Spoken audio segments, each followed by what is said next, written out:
يا رفيع الشان والدرج اللهم صل وسلم وبارك عليه آله.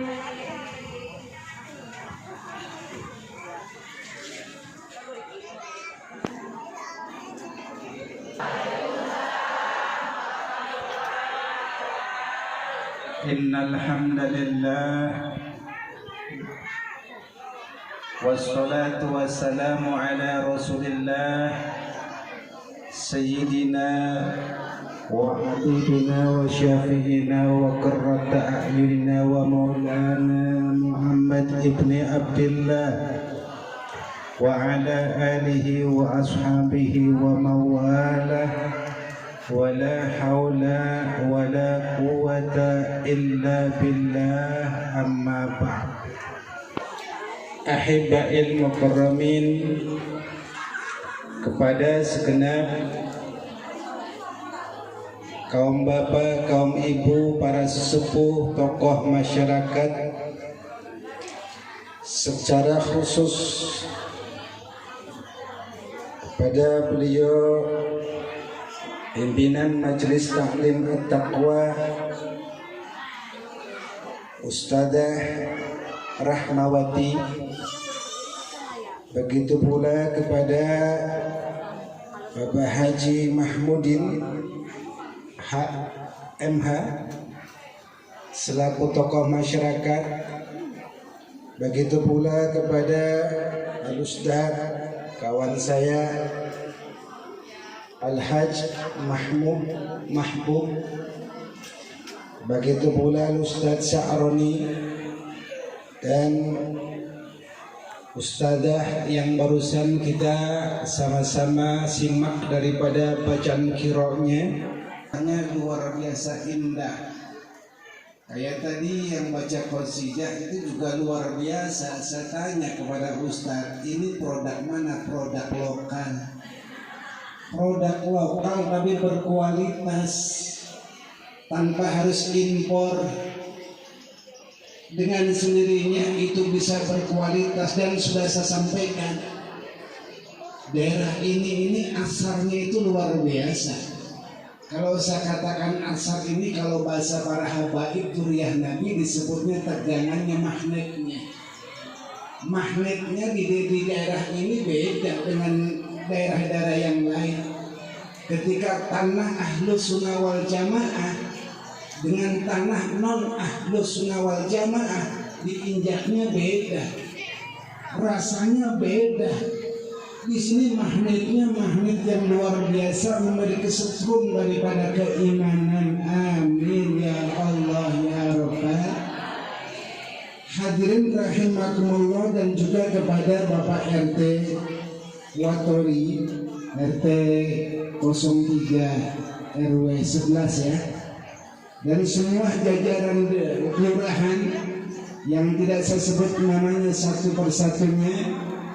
Dan yang tidak kalah penting, salam ini saya sampaikan kepada seluruh panitia yang telah bekerja keras untuk mensukseskan daripada jalannya acara pada hari ini, acara Isra Mi'raj baginda Nabi Muhammad SAW, beserta para donatur dan partisipasi. Semoga mereka semuanya telah mendapatkan limpahan rezeki berganda oleh Allah Subhanahu wa Ta'ala, dan diberikan keridhaan oleh Allah serta senyuman manis dari junjungan kita Nabi Muhammad sallallahu alaihi wasallam. Amin ya Allah ya Rabbal. Ibu-ibu jamaah rahimakumullah, kaum bapak yang tidak saya sebutkan namanya satu persatunya, tidak mengurangi rasa hormat dan cinta saya kepada semua yang hadir pada kesempatan pagi hari ini. Bahwasanya kalau kita rasakan sekarang lagi zamannya zaman ujian ya Pak Ibu ya, ujian bagi orang-orang yang beriman. Banyak penyakit, di mana-mana penyakit. Kemarin corona, sekarang ganti lagi apa namanya, varian apa? Apa? Omikron. Kemarin corona tabung susah, oksigen susah. Tapi sekarang omong-omong Omikron itu kenapa yang susah malah minyak? Hubungannya apanya? Jadi bingung saya. Ngapa malah justru minyak goreng yang susah? Tapi semua itu ala kulli hal. Ini semua kita ini syukuri saja.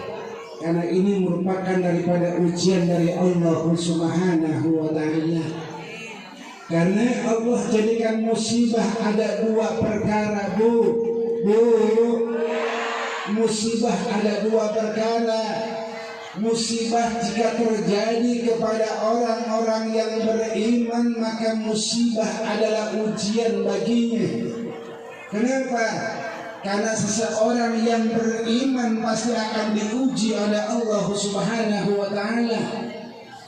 Orang yang akan diuji oleh Allah, orang yang bakal melewati ujian dari Allah, berarti orang tersebut hakikatnya akan dinaikkan kelas di hadapan Allah Subhanahu wa ta'ala. Amin ya Rabbal. Nanti ada ujian yang lebih besar lagi. Apa ujian lebih besar? Setelah bulan Sa'ban masuk kepada bulan ini ujian yang besar. Bahkan ini peperangan yang paling besar. Pernah suatu peristiwa baginda Nabi Muhammad sallallahu alaihi wasallam seusai daripada perang Badar Kubra, ditanya oleh sahabat, ya Rasulullah, setelah perang Badar Kubra yang begitu teramat besar, ribuan nyawa melayang, harta binasa, saudara-saudara kita pun hilang, peperangan yang dahsyat, peperangan yang besar, ya Rasulullah, apakah ada perang yang lebih besar daripada perang ini, ya Rasulullah? Kemudian apa jawab Nabi, Bu? Nabi menyatakan, hada mawjud, ada perang yang lebih besar. Apa itu, ya Rasulullah? Perang yang lebih besar adalah perang melawan hawa nafsunya sendiri. Perang yang sangat besar, jihad yang paling besar adalah jihad untuk melawan hawa nafsu. Di antaranya medan perang hawa nafsu kapan? Yang paling besar adalah bulan Ramadan. Semoga kita dipertemukan oleh Allah di bulan Ramadan. Semoga kita masih diberikan kesempatan untuk menjalankan ibadah puasa Ramadan. Semoga kita tidak akan pernah mati kecuali mati kita membawa iman, dan tidak akan pernah kita mati kecuali kita sudah berjumpa mimpi Nabi Muhammad sallallahu alaihi wasallam. Amin ya Allah ya Rabbal. Yang kedua, musibah yang terjadi untuk orang-orang munafik, orang-orang zalim, orang-orang kufur bukan lagi ujian, tapi ini adalah bala, bencana, adab, laknat dari Allah Subhanahu wa ta'ala.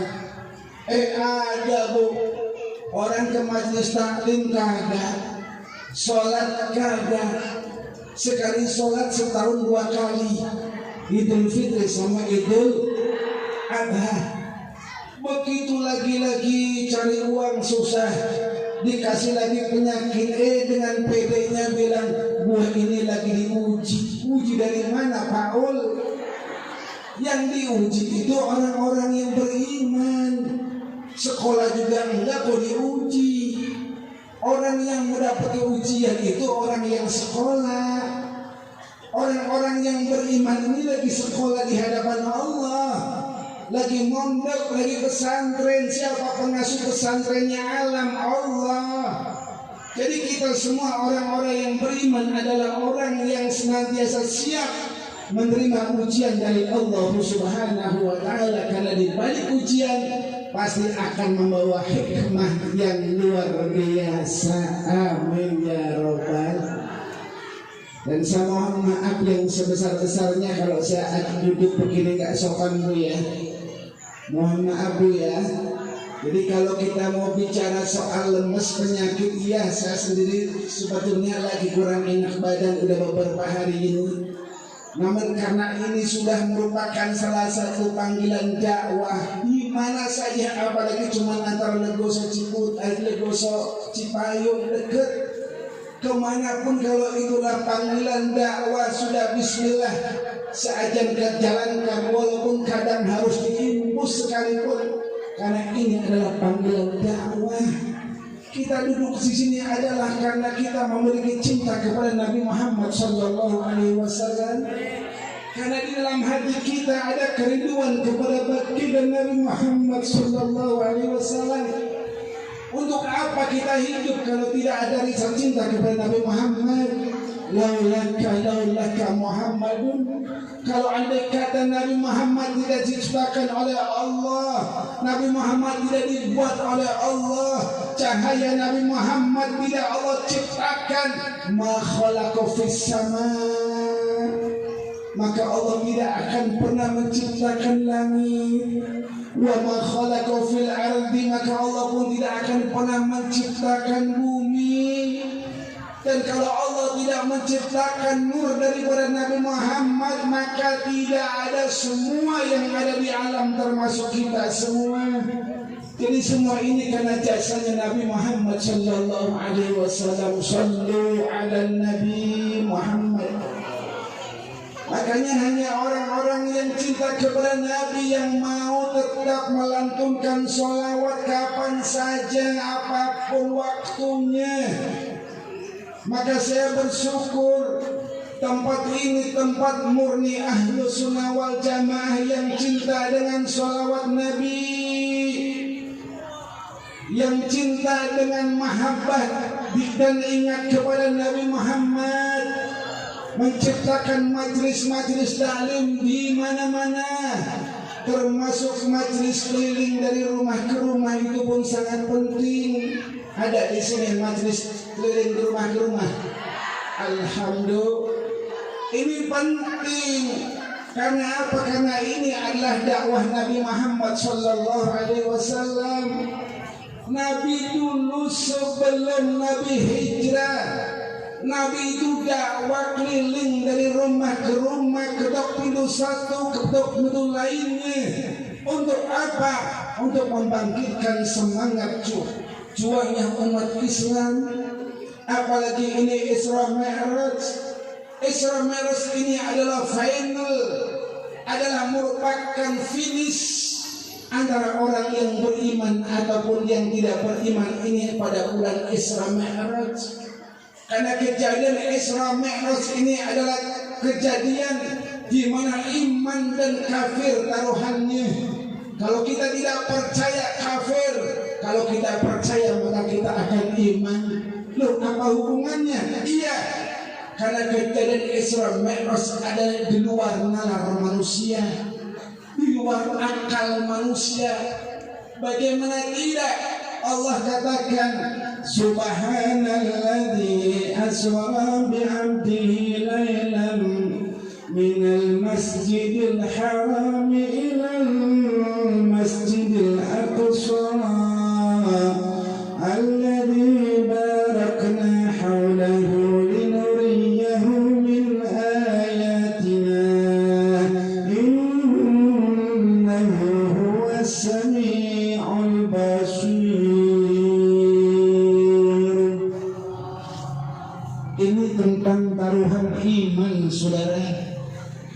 Bagaimana tidak dalam kitab ini Allah nyatakan, Rasulullah menceritakan kitab ini dikatakan bahwasanya di mana pada kejadian Isra Mi'raj Nabi Muhammad Sallallahu Alaihi Wasallam itu hanya sesaat, bukti sesaatnya antara minal masjidil haram ilal masjidil aqsa.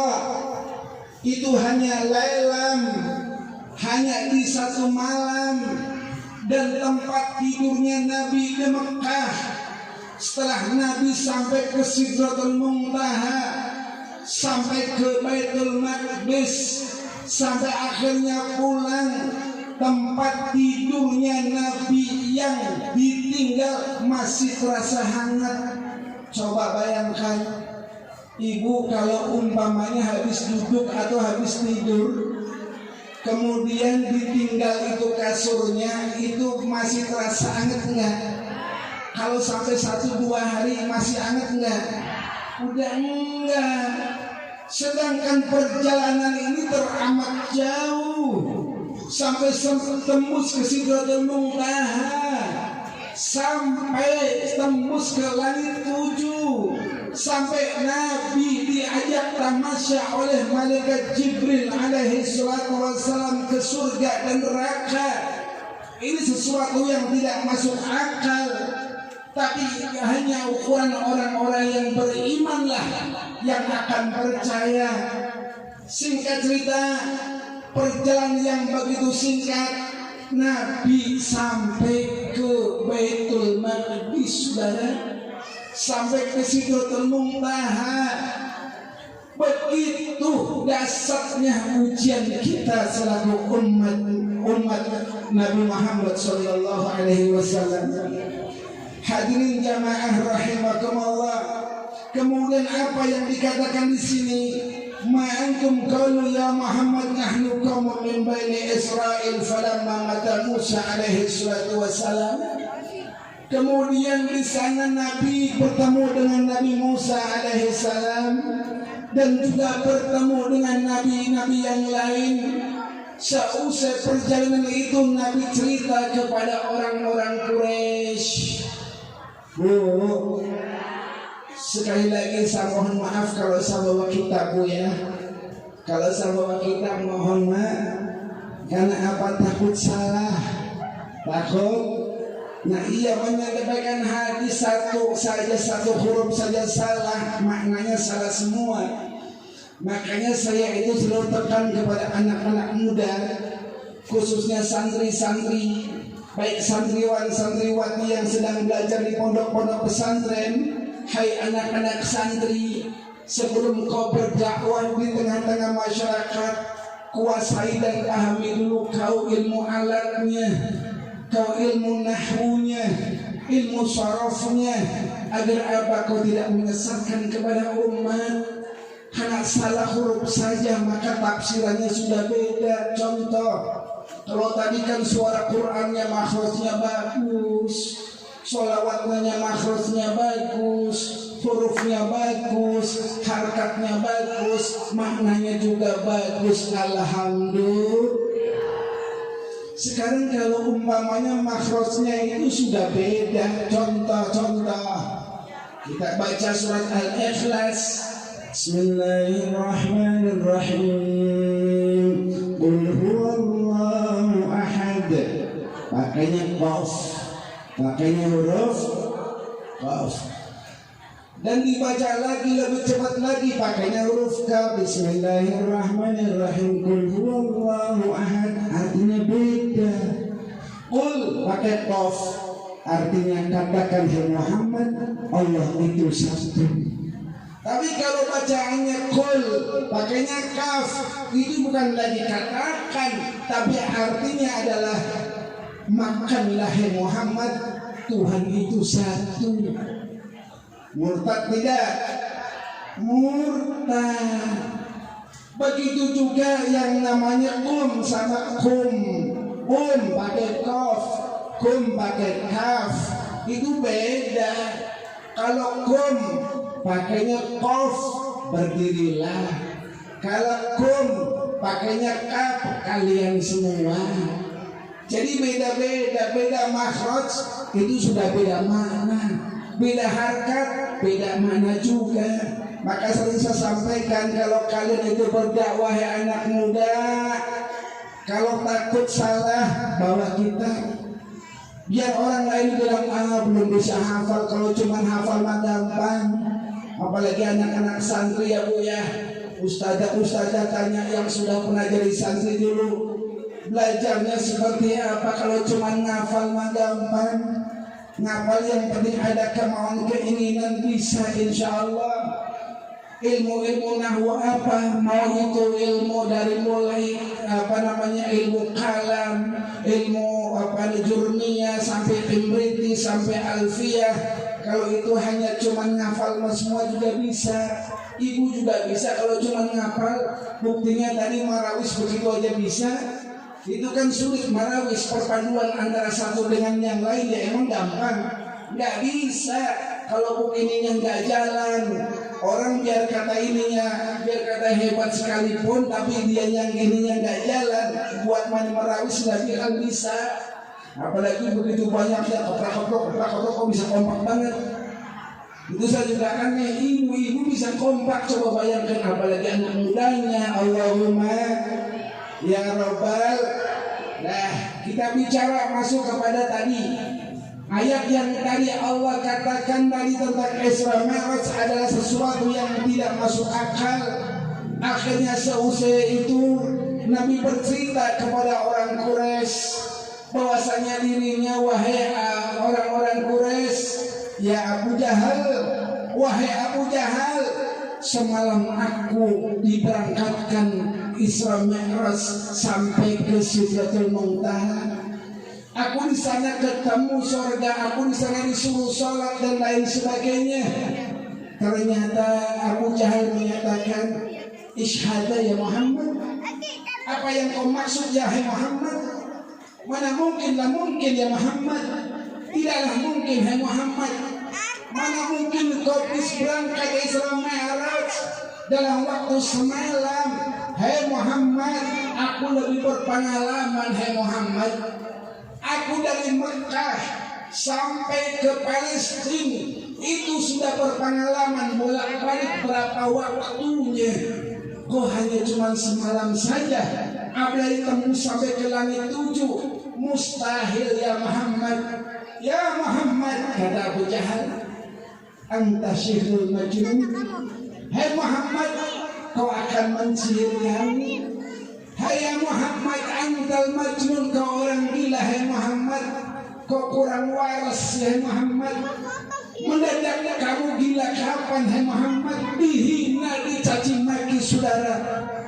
Sehingga ini yang menyebabkan asbabun nuzul, sebab Allah turunkan surat Yasin. Setelah Isra Mi'raj, Nabi cerita kepada orang-orang Quraisy. Orang-orang Quraisy menghina Nabi, Abu Jahal menghina Nabi, Nabi dipojokkan, Nabi sudah dicemoohkan, bahkan Nabi dihina habis-habis. Allah suruh malaikat Jibril untuk mengirimkan surat Yasin. Alhamdulillah. Ini ada asbabun nuzul, sebab turunnya. Ini kita ngaji dulu Bu ya.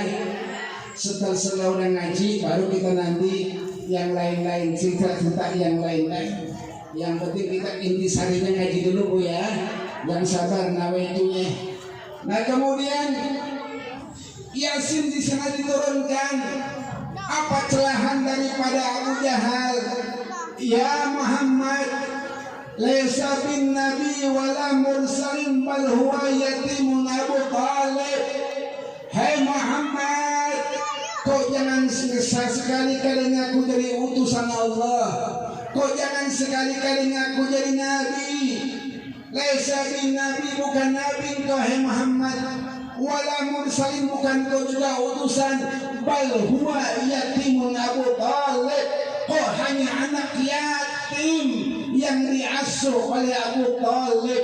Hai Muhammad, kok gila kapan, mulai kapan hai Muhammad sampai kau ngaku Isra Mi'raj? Akhirnya singkat cerita Bu, Nabi Muhammad akhirnya didatangin sama Abu Jahal. Apa kata Abu Jahal? Hai Muhammad, aku dengar kau betul. Apa benar-benar kau itu Isra Mi'raj? Betul wahai paman. Kalau begitu caranya, hari ini aku sudah siapkan panggung. Ayo kau cerita nanti tengah-tengah orang banyak ternyata di pasar, saudara. Begitu di pasar, Nabi dijebak, disuruh menceritakan kejadian peristiwa Isra Mi'raj. Begitu Nabi itu menceritakan tentang kejadian Isra Mi'raj, alhasil justru Nabi dilemparin kotoran-kotoran unta, saudara. Tapi apakah Nabi marah? Enggak.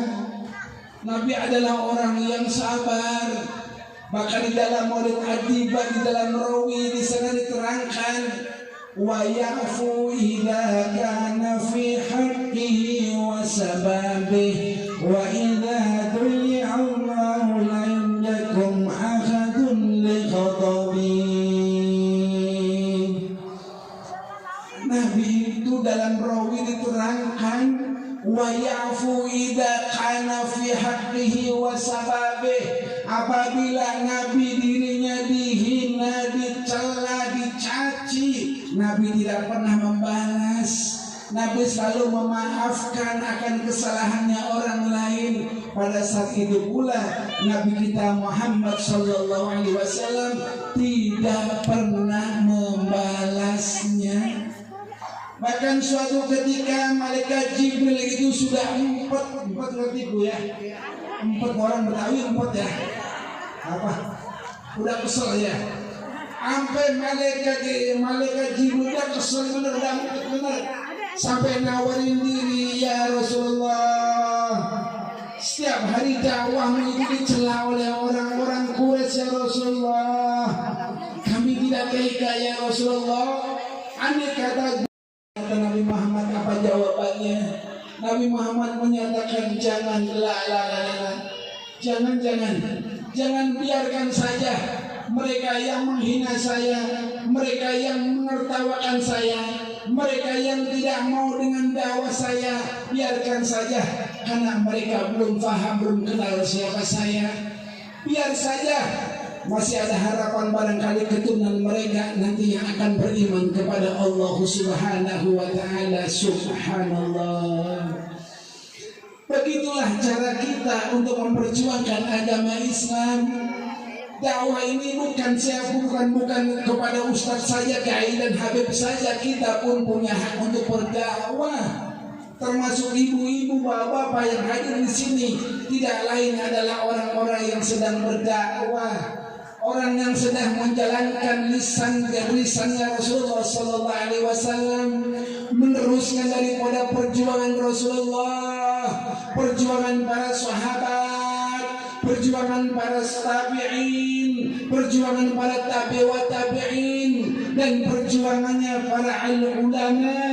Inilah kita sedang memperjuangkannya. Semoga kita semuanya menyambung mata rantai emasnya kepada Nabi Muhammad sallallahu alaihi wasallam. Sallu ala Nabi Muhammad. Karena Ahlus Sunnah wal Jamaah itu adalah mata rantainya nyambung sama Rasulullah. Rasulullah mengajarkan ilmu untuk siapa? Untuk sahabat. Sahabat mengajarkan ilmu lagi untuk siapa? Generasi seterusnya, yaitu para tabi'in. Tabi'in memiliki generasi penerus siapa? Tabi' wa tabi'in. Tabi' wa tabi'in memiliki generasi penerus siapa lagi? Al-ulama. Termasuk kita semua adalah pecinta para ulama, karena apa yang dikatakan oleh Nabi, al-ulama warasatul Ambiya. Ulama adalah pewarisnya para nabi. Dan jangan lupakan, setelah kita yakin dengan Nabi Muhammad, kita pun harus benar-benar mencintai darah dagingnya Nabi Muhammad sallallahu alaihi wasallam. Sallu ala Nabi Muhammad. Siapa darah daging Nabi Muhammad? Para habaib, para sayyid, orang-orang yang disebut adalah dzurriyyah Nabi, keturunan Nabi Muhammad, para saraif syarifah, kita harus cintai mereka semuanya. Jangan pernah kita ini benci kepada para habaib, siapapun habaibnya, seperti apapun gerakannya. Jangan, karena yang ada di jasadnya beliau adalah darah daging Nabi Muhammad sallallahu alaihi wasallam. Bu, saya ini terkadang dengar, saya dari Cipu, dari mana, dari Legoso. Saya kadang di atas dengerin di sini ada bacaan roti, ada bacaan ratipan, kedengeran Cipayung sono ke tempat saya itu kedengeran benar.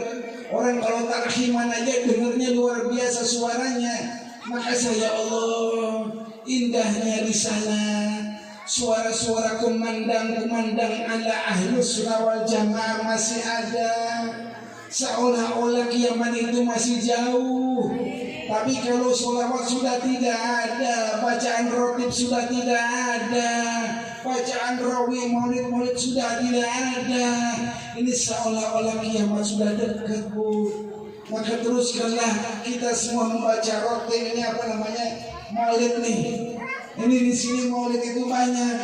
Ada maulid Al-Barsanji, ada maulid Al-Tibai, ada maulid Syaraful Anam, ada maulid Simdul Durar, ada maulid Al-Habsi, ada maulid Atiyah Ulami. Banyak kumpulan maulid Nabi Muhammad.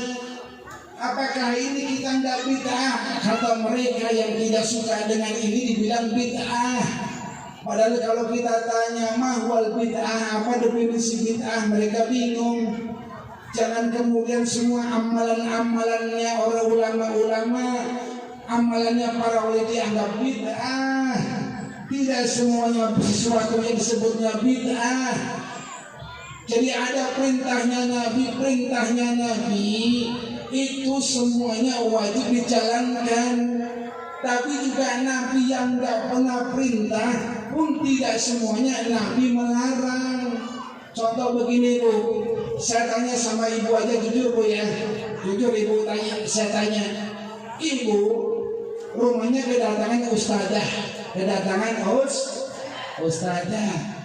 Begitu ustazahnya ya seorang gurunya ibu sendiri, tentunya orang yang karismanya gede dan sebagainya, dia datang dengan sopan, akhlaknya ustazahnya juga luar biasa.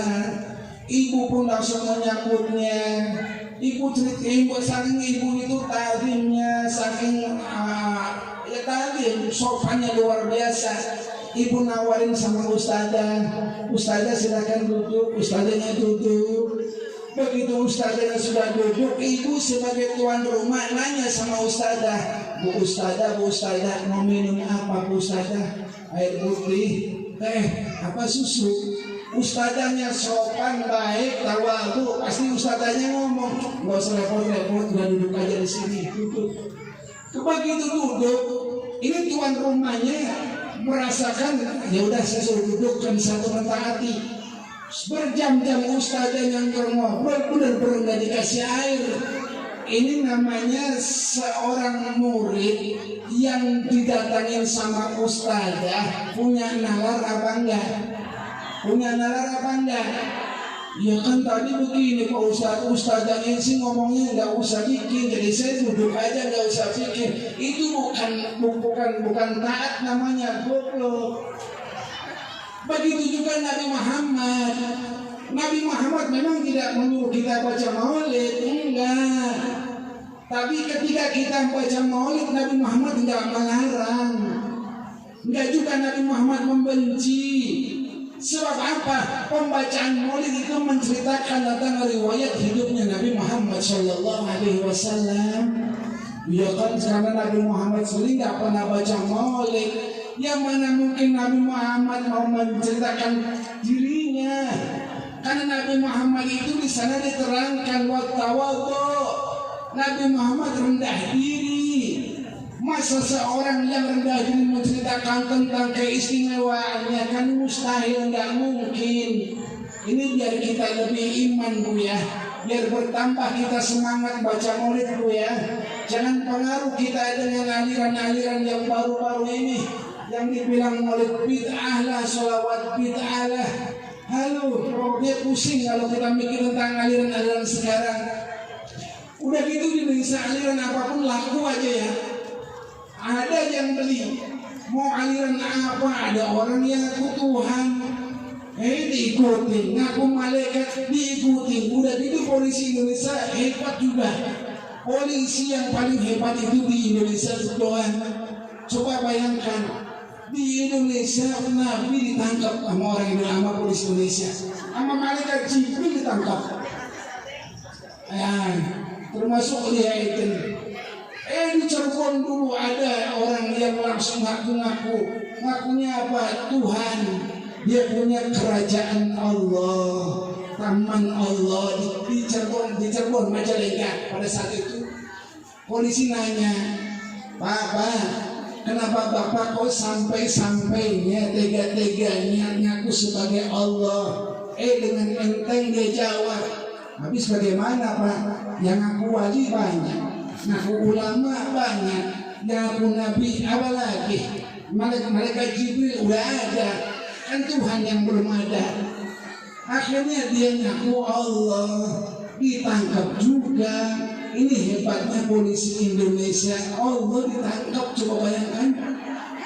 Alhamdulillah.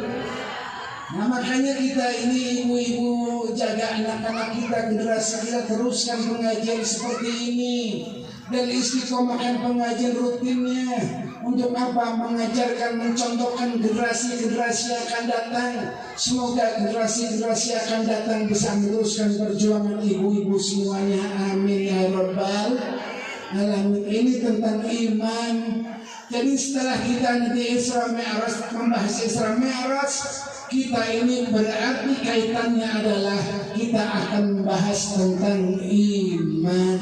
Bu, udah capek Bu? Dicoba belum? Biasanya jam berapa? Jam berapa? 11. Ini udah jam berapa, Pak Ustaz? 11 ya? Baik. Tapi omong-omong ini apa namanya, lagi musim kayak gini, ibu nggak takut nih? Nggak takut? Wah luar biasa. Masya Allah, takutnya kepada Allah. Sebentar lagi loh Bu, ada yang apa namanya Ramadan. Biasanya kalau Ramadan ini corona datang lagi. Ini saya bingung sama siluman corona ini. Corona ini sebetulnya apa sih ya? Apa jangan-jangan corona ini pecinta ulama? Jangan-jangan. Soalnya kalau corona ini datangnya kalau pas hari besar Islam dia datang. Kalau lagi Ramadan dia datang. Apa jangan-jangan pecinta Islam atau pecinta ulama? Apa sebaliknya justru memilih iblis kali ya? Yang gak suka dengan pengajian kan kan iblis. Gak suka sholat rapot-rapot kan iblis. Iya betul. Jadi orang-orang yang gak suka, makhluk yang gak suka sholatnya rapot, itu adalah iblis. Makanya saya bingung, ini zaman akhir. Apa benar juga apa yang dikatakan oleh Nabi Muhammad SAW? Yakunu fi akhir zamani ubadun wa juhalun wa ulama ufusat. Zaman akhir ini adalah zaman banyak kerusakan, banyak ulama-ulama yang fasik, ulama-ulama yang tadinya sudah kita eluk-elukkan, ulama yang sudah kita puji, kita ini hormati dengan keilmuannya, ternyata hanya dengan jabatan lupa dengan hukum Allah. Na'udzubillah. Ulama yang menyesatkan umat, tidak konsisten dalam mengatakan yang hak adalah hak, yang batil adalah batil. Islamnya, imannya itu imanuhum fi amplofihim. Imannya itu tergantung isi amplopnya. Kalau amplopnya gede, yang haram udahlah halal-halal dikit. Ini sampai segitunya ini ulama fasik, akhirnya umat jadi korbannya. Kita sholat di saat sholat raweh di mata-matain, dilarang, nggak boleh. Sholat ini yang nyuruh Allah, sholat ini yang mewajibkan Allah. Apa gara-gara corona kita dilarang sholat jamaah? Apa urusannya? Kalau mau bicara tentang protokol, kita umat Islam lebih protokol. Umat Islam sebelum masuk ke musola ke masjid ambil air wudhu. Ambil air wudhu itu pun ada syarat rukunnya. Tangannya dibersihkan dulu. Secara lahir yang udah ketahuan mencuci tangan ini adalah agar kita jauh daripada kotoran dan najis. Secara hakikat adalah maknanya dalam kitab Lataifut Thahirah. Kenapa kita ini mau sholat harus wudhu dulu? Karena pada saat kita mencuci tangan, kita hatinya, batin kita minta kepada Allah, ya Allah, aku akan menghadapmu ya Allah. Dengan sama saya berwudhu air wudhu ini ya Allah, bersihkan tanganku tatkala tangan saya mungkin pernah berdosa ya Allah, pernah nyakiti orang lain ya Allah. Akhirnya kita juga berkumur dulu.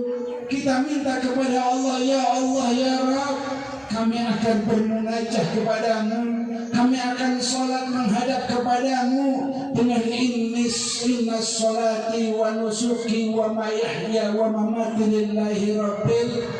Maka bersihkanlah mulut kami ya Allah. Mungkin sebelum kami berwudu, sebelum kami sholat, kami ini pernah ngomongin orang, mengunjing orang, baik yang disengaja ataupun yang belum disengaja ataupun yang gak sengaja. Maka bersihkan saya dengan air kumur wudu ya Allah. Kemudian begitu kumur wudu, kita langsung cuci muka. Dengan basuh muka kita pun minta kepada Allah, ya Allah, sebelum kami sholat ya Allah bersihkan muka kami. Mungkin sebelum itu kami ini pernah wajah-wajah kami ingin dipandang orang lain. Maka kami ini mohon kepadamu ya Allah, ampunilah muka kami, karena seluruh tubuh kami akan dihisab, dipertanyakan di hadapanmu ya Allah. Bersih kita. Kemudian tangan sampai siku. Begitu tangan sampai siku kita pun minta sama Allah, ya Allah, bersihkanlah tangan kami ya Allah sampai ke sikut kami ya Allah. Mungkin selama ini hidup kami ini kadang sikut-sikutan sana sini ya Allah, sikut-sikutan di tempat kerja, sikut-sikutan dengan tetangga dan lain sebagainya. Ampunilah tangan kami supaya tidak sikut-sikutan lagi ya Allah. Sampai kepada kita ke sebagian rambut pemikiran kita dibersihkan ya Allah. Barangkali sebelum kami wudhu, pikiran saya selalu maksiat, selalu berdosa, selalu mengumbar daripada syahwat dan urusan dunia ya Allah. Bersihkanlah pikiran saya daripada itu semuanya, agar kami khusyuk dan khudu di hadapanmu ya Allah. Sampai ke telinga, minta ampun ya Allah agar telinga kami selalu memudarkan suara yang baik-baik. Sampai ke kaki pun kita minta kepada Allah, ya Allah, andai kata langkah kaki kami ya Allah tidak baik, maka bersihkanlah dengan air wudhu. Kalau mau bicara fair tentang protokol, umat Islam lebih protokol, betul Bu? Lebih protokol, udah wudhu dulu bersih, bukan lagi cuci muka doang, bukan lagi cuci tangan doang, tapi semua wudhu, semua anggota badan. Ini umat Islam sudah bersih. Makanya al-Islamun nadhif fatanadhafu. Islam itu bersih. Kurang apa kebersihan Islam? Kurang apa protokolnya Islam? Jadi jangan lagi ditakut-takut tentang corona. Corona itu hanya sebuah ujian saja. Dari dulu pun corona sudah ada. Corona itu dalam sejarah itu terjadi 20 tahun sekali. Berarti 20 tahun yang lalu sudah pernah ada. Tapi nggak dipolit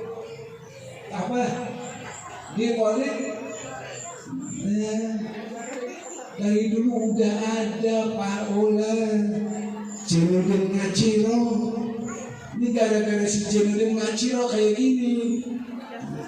Ibu-ibu jamaah rahimakumullah, sudah kesimpulannya adalah kita tetap semangat memperjuangkan agama Allah, tetap beribadah dan berjuang sesuai dengan kemampuan kita masing-masing. Silakan yang berzikir teruskan zikirnya, yang mengaji teruskan mengajinya, yang mengajar teruskan mengajarnya, yang silaturahmi teruskan silaturahminya, yang bersedekah teruskan bersedekahnya untuk perjuangan agama Allah Subhanahu.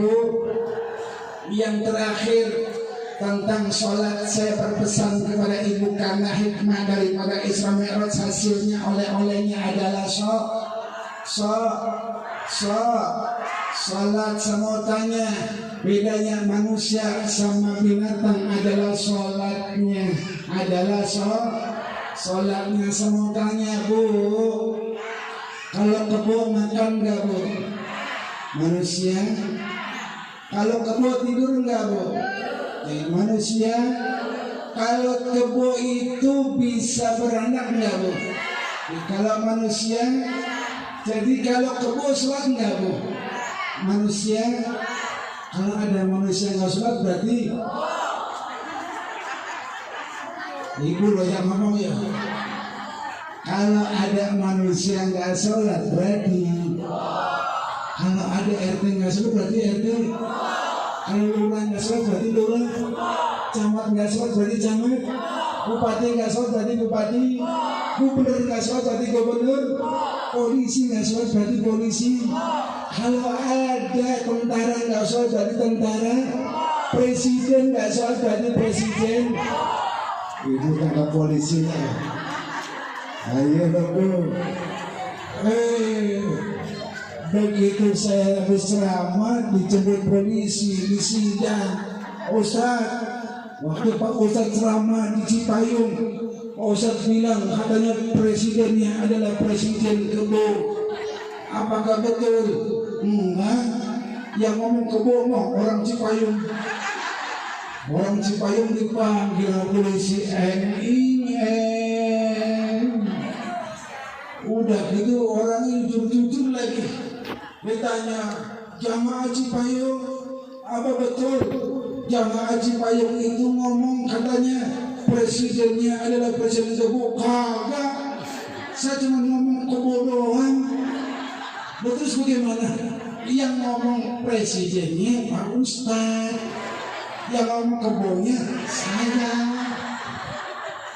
Kan saya nggak ngomong presiden kebo, saya cuma ngomong kebo. Presiden nggak sholat berarti presiden, polisi nggak sholat berarti polisi.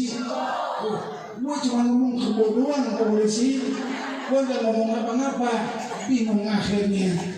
Akhirnya dua-duanya bebas. Alhamdulillah. Ya bukan, sekarang kita ini harus hati-hati. Kita ini melakukan kebaikan, Bu, ini harus hati-hati. Berkata Oma Irama, yang benar di penjara. Nyata ini. Sekarang udah kenyataan, penjara sekarang bukan untuk penjahat. Penjara sekarang itu untuk para ulama, para habaib yang nggak mau tunduk dengan rezim penjara. Ibu kenal Habib Rizik? Kenal? Habib Rizik itu zuriyah Nabi Muhammad, keturunan Nabi Muhammad, darah daging Nabi Muhammad. Coba bayangin salah apa beliau? Cuma ngadain maulid di Petamburan, udah gitu didenda 50 juta, dibayar cash hari itu juga, malam itu juga. Malah kemarin waktu Imlek di Bandung, sebuah mall mengadakan suatu barongsai Imlek. Di Imlek itu ternyata pihak mall itu didenda 500.000 rupiah. 500.000 mall yang omsetnya itu gede, miliaran, dendanya cuma 500. Giliran tukang bubur ayam didenda 5 juta. Nah, bubur ayam. Berapa sih omsetnya? Sebulan untungnya berapa? Buat ngontrak kiosnya juga berapa? Kerumunannya juga berapa orang? Dibanding dengan mall. Ngapa? Yang mall malah 500.000 rupiah dendanya, malah justru tukang bubur ayam itu sampai 5 juta. Ada apa sih sebenarnya Indonesia? Ada sakit apa sih negeri ini? Kenapa bisa nggak adil semacam ini? Habib Rizik Syihab 50 juta sudah. Bukan hanya itu saja, ternyata hanya gara-gara ngadain maulid, santrinya yang 6 orang pengawalnya dibantai di KM 50, dibantai, dibunuh. Coba bayangkan, bukan hanya itu saja, organisasinya dibubarkan. Bukan cukup di situ doang, bahkan beliau juga dipenjara. Bukan cukup itu toh, masih ada lagi rekening keluarganya dibukukan puluhan miliar. Kemana itu uangnya? Ini uang pribadi loh, uang pribadi keluarganya kemana? Kalau mau jadi maling jangan begitu, punya ulama itu. Sudah apakah tidak cukup? Sudah maling uang rakyat triliunan, mereka dibebaskan gentayangan, malah rakyat sekarang sengsara. Minyak aja sekarang susahnya luar biasa. Betul, minyak itu udah susah luar biasa. Kita orang mau puasa ini, ibu-ibu khususnya bingung, dikasih belanja sama suami buat lebaran, buat puasa, cuman kasih umpama, kasih belanja itu cuman 1 juta. Kita bingung, 1 juta dulu mungkin ibu gampang bisa ke pasar, 1 juta sekarang suruh belanja, bingung. Betul Bu? Nah ini Indonesia, kita doain mudah-mudahan negara Indonesia akan berubah menjadi Indonesia baldatun thayyibatun wa rabbul ghafur.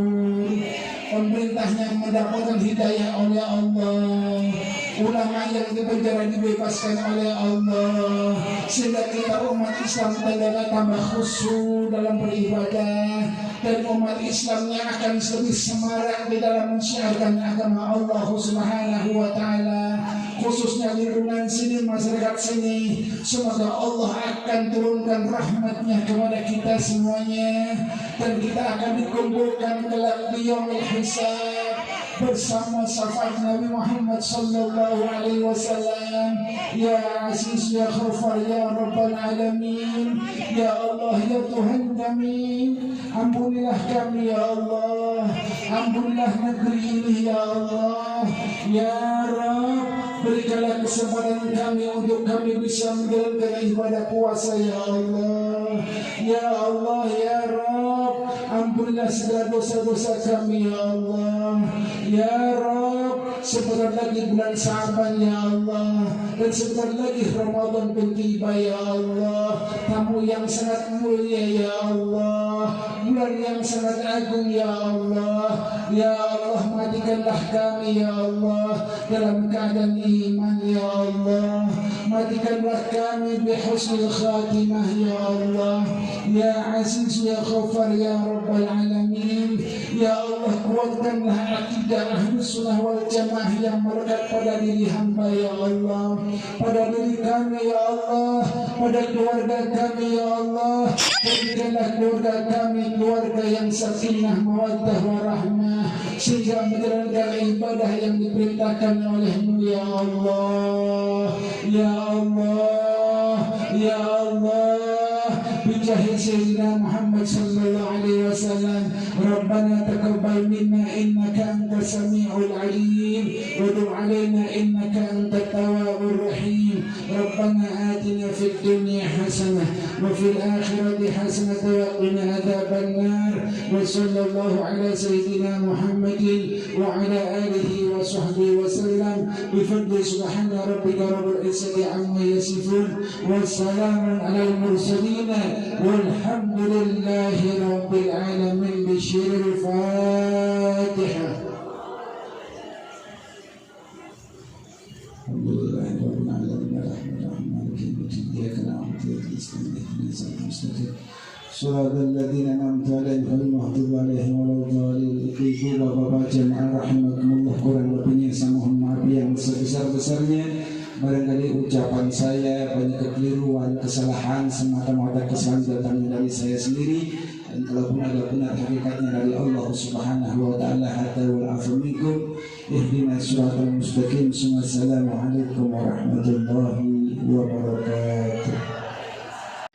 يا تريم يا تريم يا تريم يا تريم شيء لله شيء لله شيء لله شيء لله